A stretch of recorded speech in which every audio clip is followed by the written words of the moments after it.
welcome back. This is a quick reaction video to the launch of the brand new Fujifilm X-E5, the long-awaited successor to the highly seeked X-E4, a camera that was launched, had plenty of good reviews and then it disappeared. Fujifilm wasn't able to produce them enough to meet the demand. And if you're interested in that camera, my review should be over here. I got plenty of videos on that camera because I got it on day one and then I sold it after a while, and I regret selling that camera ever since I sold it.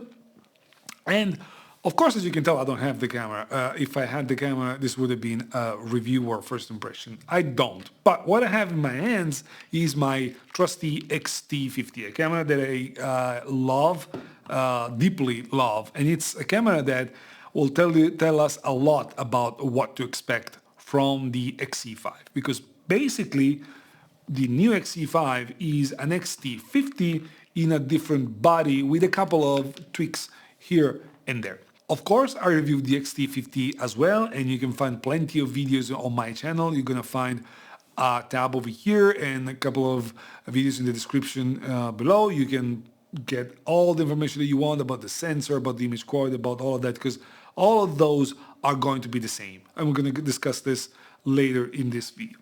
What we are going to discuss at the end of this video is the big elephant in the room, which is the price. Because I know this is a sticking point, this is gonna make a lot of people mad.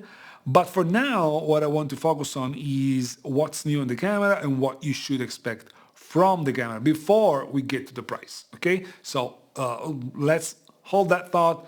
If you're interested only on that, just go at the end of the video, you're gonna find chapter markers below, and let's just start about the design of the X-E5.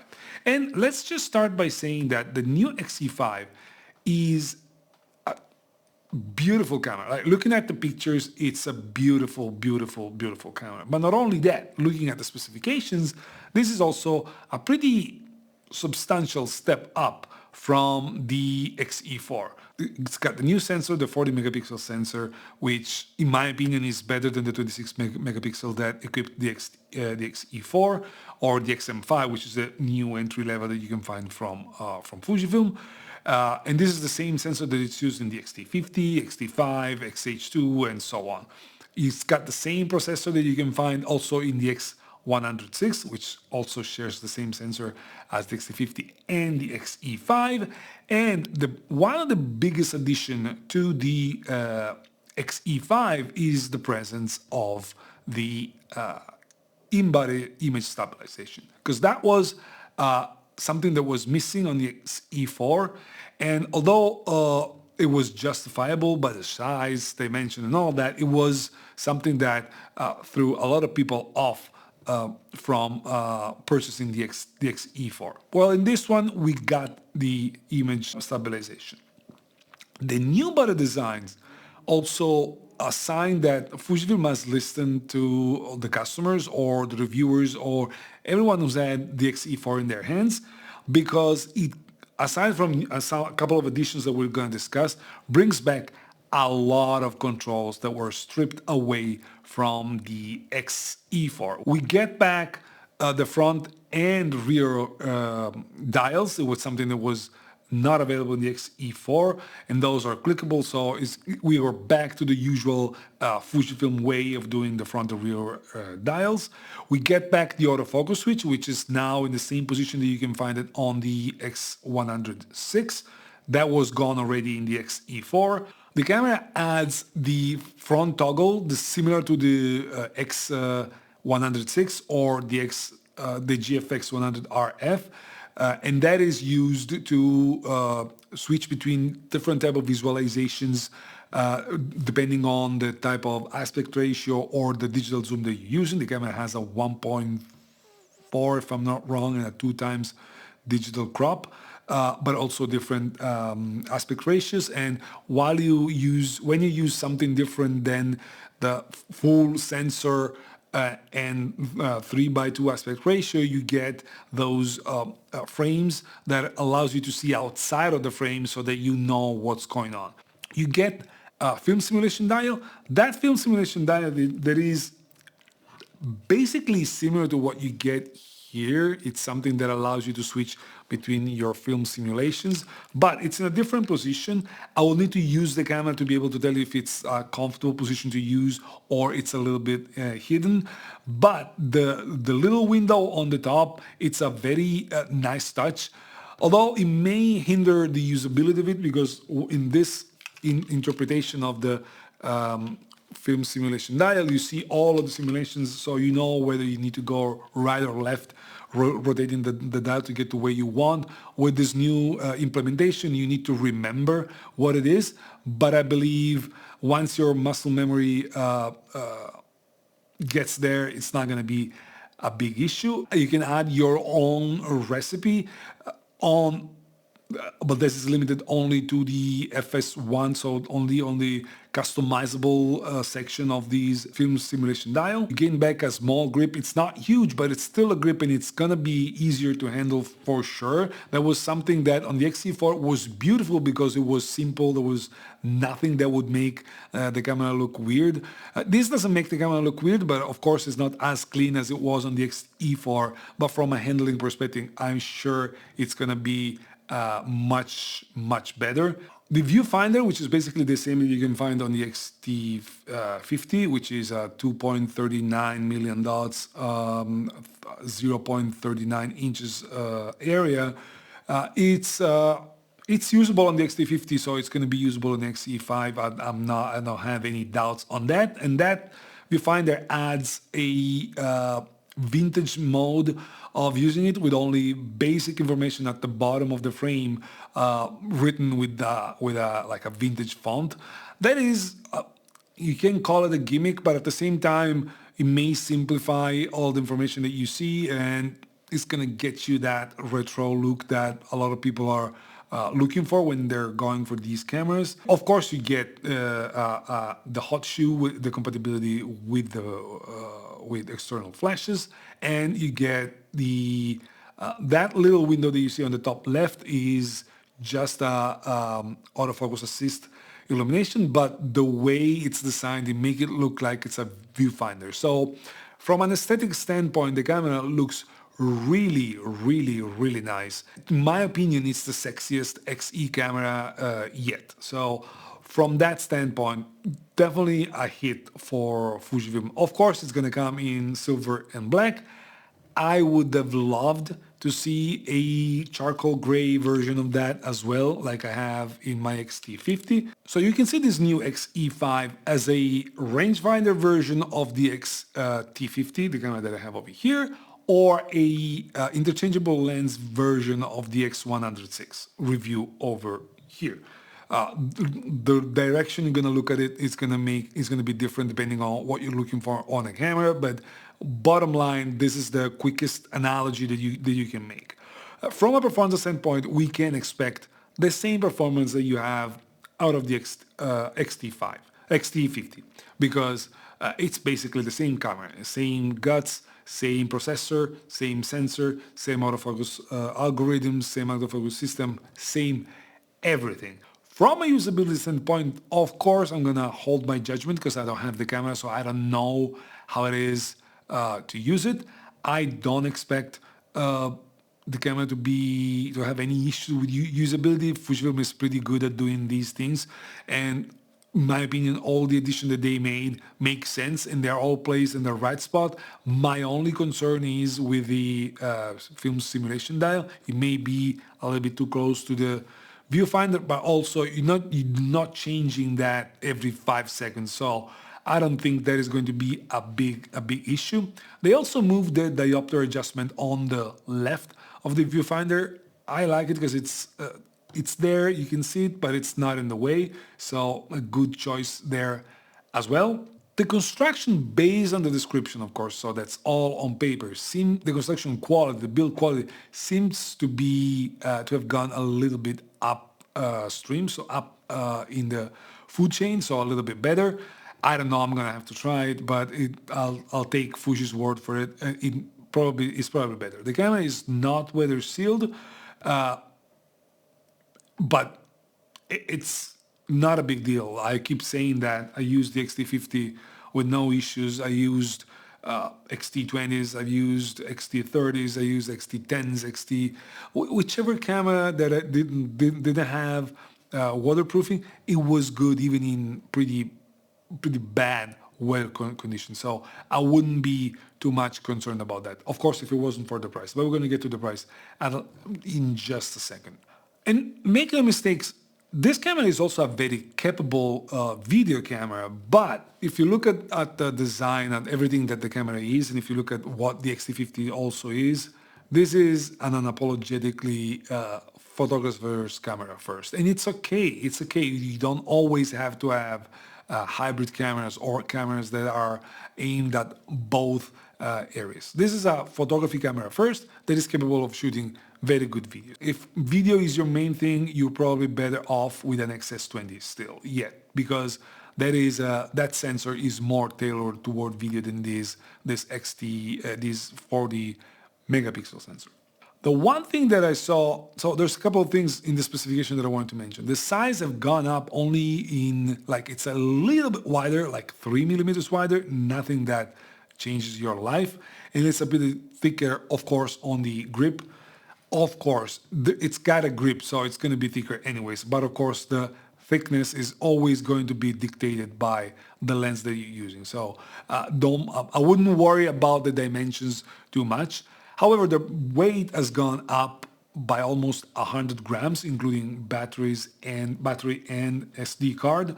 That may or may not be an issue, but of course, there's more technology into it. The weight had to go up a little bit. There's no other choice. The X-E4 was super lightweight, super compact, but also a lot of stuff was stripped out, so that you had kind of a trade-off in that. This goes up a little bit, but it brings back a lot of controls.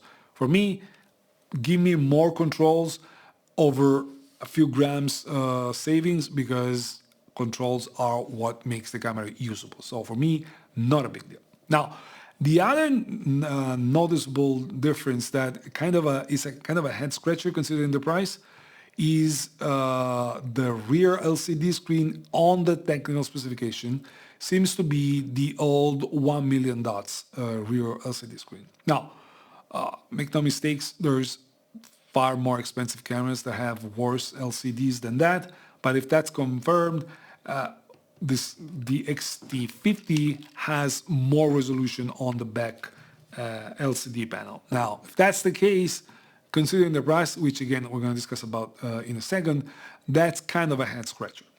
But before talking about the price, I just wanted to mention that Fujifilm is launching, together with the X-E5, a brand new Pancake lens. It's a 23mm f2.8 lens.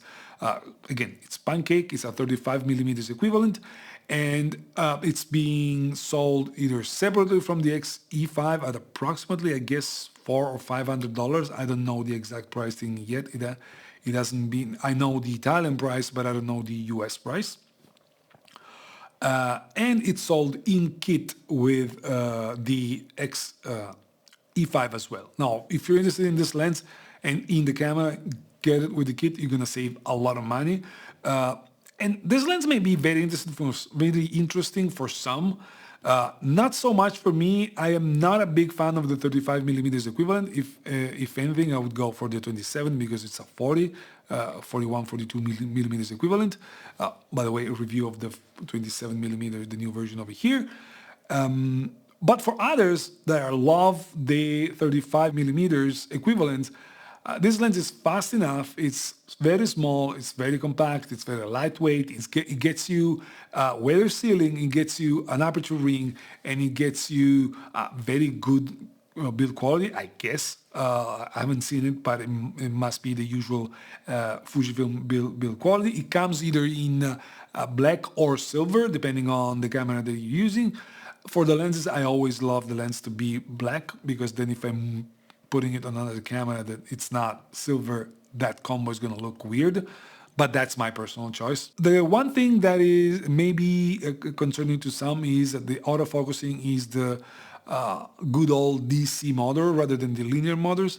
I believe this is due to the fact that the size of the lens itself is not going to wasn't going to be able to host a linear motor setup. I believe that must be the reason. So it is what it is. Of course, these lenses are not built to be the fastest of the world. These lenses are built to be very compact, very lightweight, and good image quality, I guess. I haven't seen it, so I don't know. And now let's address the big elephant in the room, which is the price of this camera. This camera gets launched at $16.99 US dollars or $18.99 with the 23mm f2.8 Pancake lens. This means body only compared to the X-E4 that was launched at $849.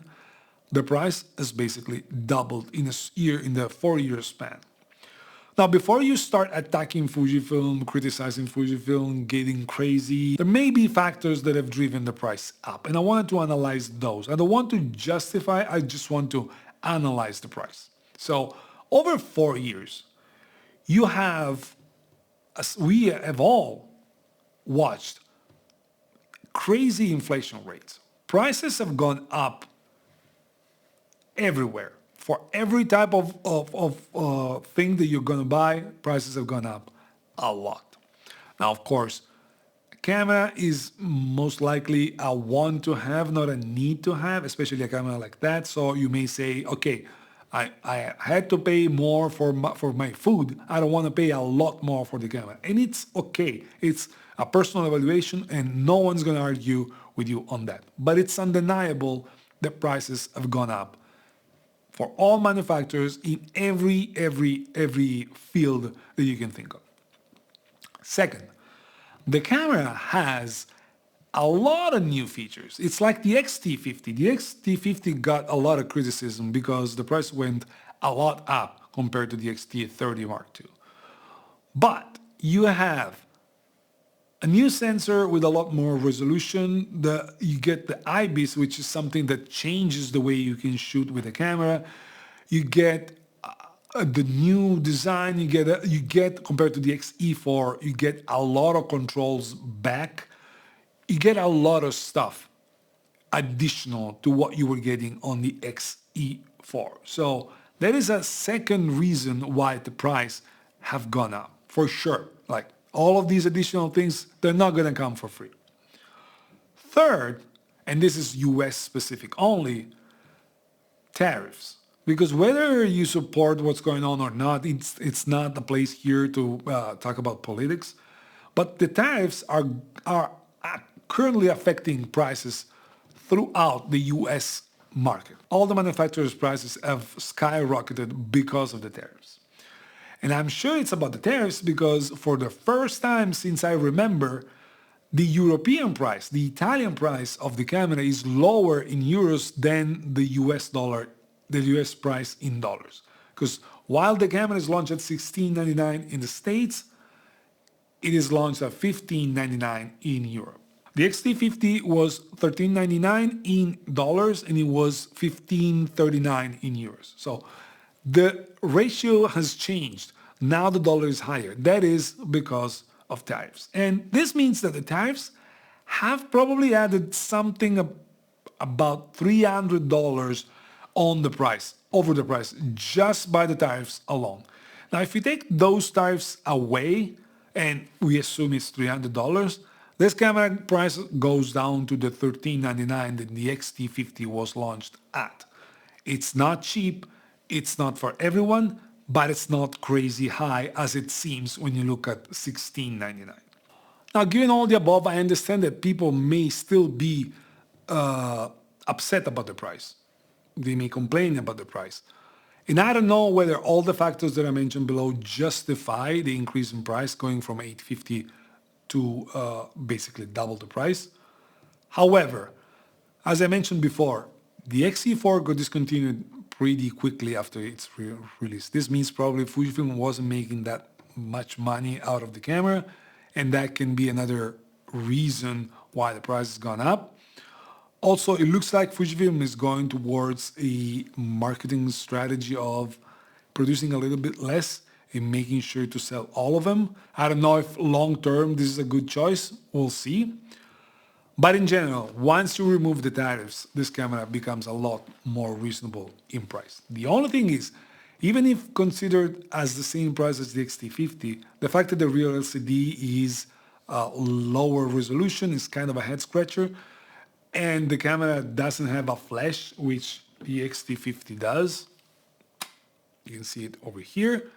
So you're getting, if you want, a little bit less for a little bit more. Although that's debatable. The X-T50 was launched a year ago, so again, inflation and all that may justify those little differences. If you're looking for a rangefinder style camera with interchangeable lenses in the APS-C market, it doesn't get any better than that. And you don't have many affordable, quote unquote, rangefinder style cameras with viewfinder in the market anyways. So whether we like it or not, this camera has a unique position in the marketplace that if you want that type of camera, this is basically your only choice, unless you want to spend a lot more and go up in the market food chain. But that means getting a Leica M, but it's a completely different story. There's no rangefinder style, like even the Sonys are not as enticing options as the X-E5 is.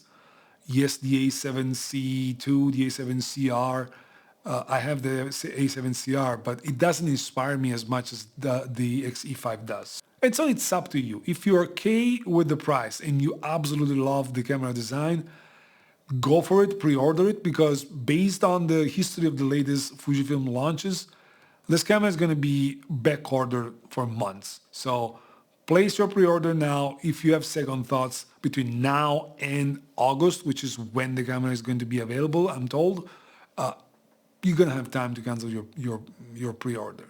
If you don't place your pre-order now, chances are you're going to be waiting for a long time. For me, I will probably place a pre-order, but I'm going to think about it because I have an X-T50 and that will be doubling the same camera basically, although I prefer the X-E5 looks and the X-E5 design. I prefer having the rangefinder style because I prefer shooting like that and it gives me freedom to see with my left eye. I don't know if it's worth going that direction and losing money on the X-T50 because I'm gonna have to sell the X-T50 if I go that route. But for me, it's a very well-designed camera that suffers from a price increase that was somehow unavoidable for some things and avoidable for others.